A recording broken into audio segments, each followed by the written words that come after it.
Hey guys, it's your girl Sparkle, and this is my channel. If you guys are new and y'all coming across my video because y'all smoke, y'all would like to, know the story and everything, thank y'all for coming by. I'm Sparkle, and this is Sessions with Sparkle. If you guys are already subscribed, y'all coming back, thank y'all for supporting, thank y'all for coming, thank y'all for liking, thank y'all for telling y'all smoker friends. As y'all read by that title, y'all already know this is a personal and a serious video and everything. I am going to be smoking in this video, of course. What's my channel without smoking? But we're just going to sit down and just talk about what personally happened to me back when I was both 10 and 12 from the same person. So if you guys have y'all bongs, y'all blunts, y'all joints, your one hitters, your pipes, anything that y'all can just smoke out of and stuff and everything, go ahead and get it. Light up with me, spark up with me, and we're going to go ahead and just get into this. I want to let everybody know that, whoever's been sexually assaulted, raped, anything and stuff and everything as a kid, be molested and stuff and everything, I'm here. I've been there. I am a survivor. Y'all are survivors, and we're going to be able to continue to tell our story because we lived it. All right, you guys. So I'm finna go ahead and spark my blunt. Wait one moment. I literally just had my lighter. That's great. Alright, you guys, I found my lighter and we're gonna go ahead and start talking. So let's go ahead and start smoking, and I will let y'all know my story.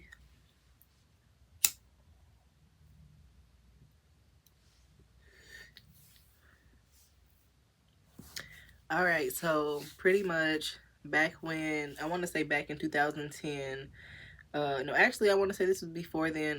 My mom met this guy and everything. His name is David, and I'm actually going to say this. I am using his real name. He did this to me, and how I'm just so affected and stuff and everything. I honestly don't give a fuck about his name being out here and stuff and everything. I'm not throwing out a last name, so yeah. But also he's deceased, so yeah. And no, I had nothing to do with it. So they've been talking and dating for a minute, right? This is my mom's boyfriend. There's always somebody goddamn close. Always, like, it's really fucking sad. And I'm not trying to be insensitive. It's just, it's literally always somebody fucking close. But anyway, they've been dating for a minute. We done lived in, like, I want to say maybe three different households and stuff and everything with this man and stuff. He has never gave off that energy. He's never given off, like, he's that type of person, right? So, yeah. So I just want to say, we lived in these apartments. I'm finna go ahead and just get into it. We lived in these apartments, and for one, I want to say this, y'all. I'm gonna note this. I was always in trouble. I was always the child that was grounded, put on punishment, whatever you want, like, however you want to call that. But I was always put on punishment. Of course, I do shit, so yeah, I'm not just being put on punishment for no reason, but I was always in trouble. So one day and stuff and everything, I'm on punishment and stuff and everything. My mom's gone to the laundromat. My older brother, he's off with friends to go play basketball, and I want to say my little sister, she was out of state and stuff and everything, back in Michigan, visiting her dad. And so it was just me and him at this time. And he just called me randomly out the room and stuff and everything, just to see what I was doing and stuff. And mind y'all, my mom was at the laundromat, so, like, y'all know those clothes that don't nobody really just, like,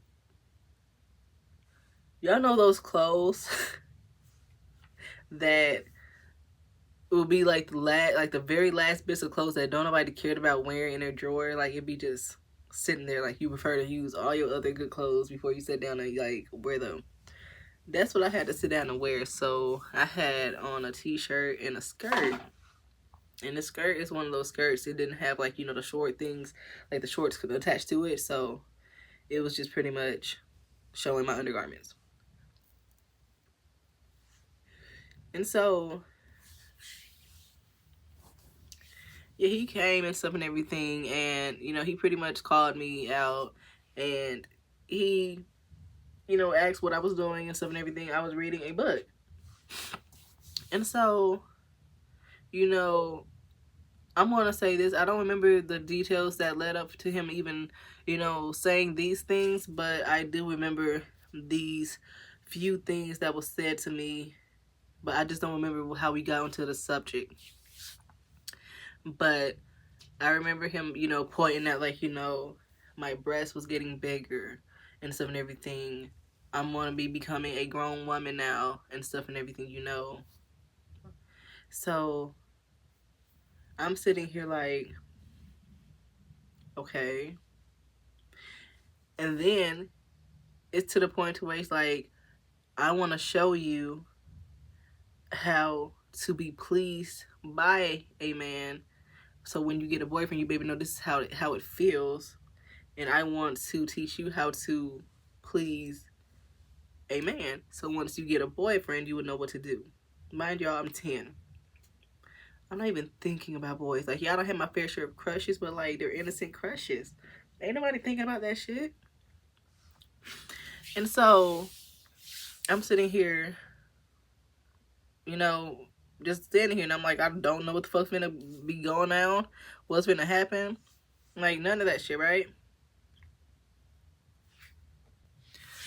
I don't know what's gonna go down at all.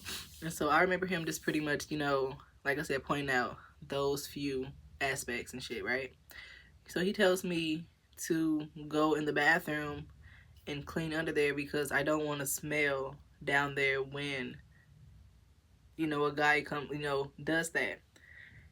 And he's like, and if I don't, and if I tell anybody, you know, he's gonna break up with my mom and, you know, pretty much cause harm to me though. Because personally, he's a grown ass man, so like if anything, like, you know, if I can get in trouble, all that stuff and everything, he could pretty much whoop the shit out of me and stuff and everything because he got to whoop us and we weren't his children. But yeah, he was allowed to do that. And so I'm sitting here off in the bathroom and stuff and everything, and I'm low-key a little scared. I'm not even gonna lie, because I'm sitting here like, is this shit happening? Like, I'm really sitting down to question myself, like, is this really happening? Like, and I'm doing it real slow. Like, I'm slow trying to fucking get ready, right? I'm slow. And I just, you know, once he called me, somebody said, are you done and stuff? He's like, yeah. He's like, go off in the room and stuff and lay down on your back. And so I do it to some and everything. I'm not gonna lie to you on some and everything. Everything I did and stuff and everything, I did it where I was it seemed like I was like cooperating, but I was cooperating due to the fact that I was just threatened, and my mom, like, I'm sitting here like, I don't want to be the reason why nobody's breaking up. It did seem like I was more cooperative and stuff and everything, but so he laid me down and he went down on me and stuff and everything. I don't like it at all. I'm just looking at the fucking at the ceiling and stuff and everything, like praying like when this shit is going to freaking end and stuff and everything. He got to the point where he started groping on my breast and stuff and everything, right? That's when I started doing a lot of moving. Like, I just started getting uncomfortable. I started moving his hand away and stuff and everything, like, and then it got to the point to where he's holding me down. I'm not liking this. And so after that and stuff and everything, I go off and take a shower. I have to go off and take a bath and stuff. And while I'm making my bath and stuff and everything, he comes back into the he comes into the restroom and stuff and everything. Like, the door is open and stuff and everything, and I'm making a bath and stuff and everything, coming in and out, bringing shit, right, that I need. And he's like, remember, don't you tell nobody. You know, I will break up with your mom. That'll break her heart. And I will also be able to still whoop you. And mind y'all too, this is a big ass man. Like, I don't ever body shame nobody, but he was a big round ass man, and he was like 6'3", 6'4", huge. When I say fucking huge, I'm like, I, and his licks hurt. His licks hurt, y'all. Like, his licks hurt. So I just knew I was really stuck in a fucking place where it's like, damn. But my main thing was though, I don't want to hurt my mom. Like, I don't, you know, like that's the main thing. So that happened while I was 10, right? Things happened and stuff and everything, and shoot, they end up not together and stuff and everything. But I want to say, next thing you know, 2 years later, I'm 12. My mom is actually away somewhere, and so it was just my siblings and stuff and everything, and my grandma. And mind you, that during this time and stuff and everything, it was actually all three of my siblings and stuff and everything. It was me. It was all three of us. Me, my older brother, and my little sister. And so my grandmother, she needed help and stuff and everything. And she practically, you know, was in contact with David's mom. And so she was also, that means when she's in contact with mom, she's in contact with him. And you know, she never knew that anything happened. Nobody never knew that shit happened to me when I was 10. Nobody knew anything happened to me when I was 12. Like, when we came to his house. My grandmother needed help and stuff and everything while she went back to work. And because he was such a dad figure for us, and he was my mom's, you know, ex-lover and stuff and everything, he was so well with us and everything. She trusted, you know, that we would be in a good care because of him. Like, yeah, we're at his mother's house and stuff and everything, but she's trusting him because they ain't never had no fucking problem with no bullshit like that, right? She's trusting him. Never had that freaking thought cross her mind because my mom been with this man for so long. Nothing never happened. Nobody knew nothing. So one night, I want to say the second night, and everything being there and stuff, it was me and my sister in his room and stuff and everything, on his bed and stuff and everything. I believe he was actually going to sleep out on the couches, and he was going to let me and my sister sleep in the bed. And my brother was actually going to go up the street, and he spent the night with a friend. And so he was gone, and me and my sister is off sleeping in this freaking bed. He come in here. He comes in. And he like lays down, but he's laying down beside my sister and stuff and everything. And I was actually up watching TV, and she was knocked the fuck out. And he laid down beside my sister, and he's like, you know, do you remember the first time that we did something? And I was like, yes. He said, do you want to do that again? And I'm like, no. And I'm not even going to lie and stuff and everything. I started seeing his hand move up on my sister. And that right there and stuff and everything, I'm just like, you know what, we can just get away from her. I got in between them because my sister's literally like she's sleeping cradle position, stuff and everything. And mind you, there, and this time I want to say my sister was at least like, if I was 12 at the time, she was 8. So I'm sitting down thinking, like, this man's trying to do something to my sister. This man is going to do something to my sister if I don't do it and everything. And so he actually, you know, he turned off the TV and stuff and everything. He scooted my sister off a little bit further, and he had me turn around. And he was trying to pretty much penetrate me twice. The first time and stuff and everything, it was just between my legs. The second time he actually tried to, and it hurt. And he asked, do it hurt? And I'm like, yes. He's like, you want me to stop? I'm like, yes. So he stopped. And next thing you know, he just started, you know, just rubbing and like just pretty much rubbing on my back and everything. And that was my second time being pretty much molested by this man.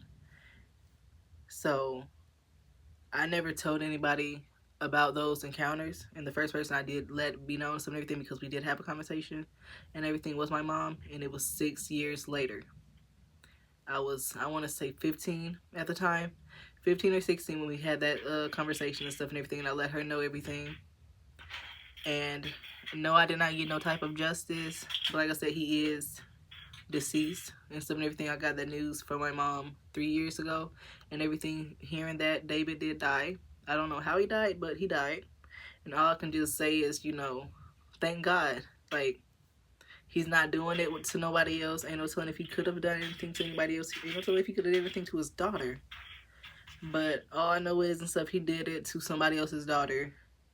I'm not saying that he should have did it to his daughter, but he had a whole daughter. Like, come on now. Then I was younger than your daughter, so it's like, why you fucking with somebody who's just like, you're just fucking with a kid, period. Why are you fucking with kids? And so I just want to tell y'all my story. I'm not trying to be insensitive through my story and stuff and everything, because I don't stand and try to talk about it in the way, and you know, I pretty much portray my anger and stuff and everything in a way where I try to be so nonchalant about things. Yeah, but if anybody has ever, you know, been through molestation, been through rape, been through sexual assault and stuff and everything, I'm here for you. You guys are beautiful and handsome. Y'all didn't ask for that shit. No one asked to be assaulted. Nobody asked to be raped. No one asked to be molested. No one is asking to be abused in general. And I'm here for you guys. If you guys ever want to talk to me, like I said, my social media will always be up here. It'll always be in the description and everything. Always comment down, you know, your thoughts and stuff and everything. Give me some positive feedback. Give me you know, video suggestions and everything. This wasn't easy. I can hear my voice like shaking throughout this whole video, and I'm talking about it and everything. But just know that I just know that I'm personally speaking my truth. I've lived this situation. I don't live these situations. It done happened and everything. I never really just got justice in the way that I feel like justice should have been served, but he's not here on this earth anymore to mess with anybody else. And just know that I'm here for you guys. Always hit me up in my messages and stuff and everything on social media. Like, comment, and subscribe to this channel if you guys like my energy, like my videos. And just remember, I'm here for you guys. Stay cool. Stay awesome. And stay weird.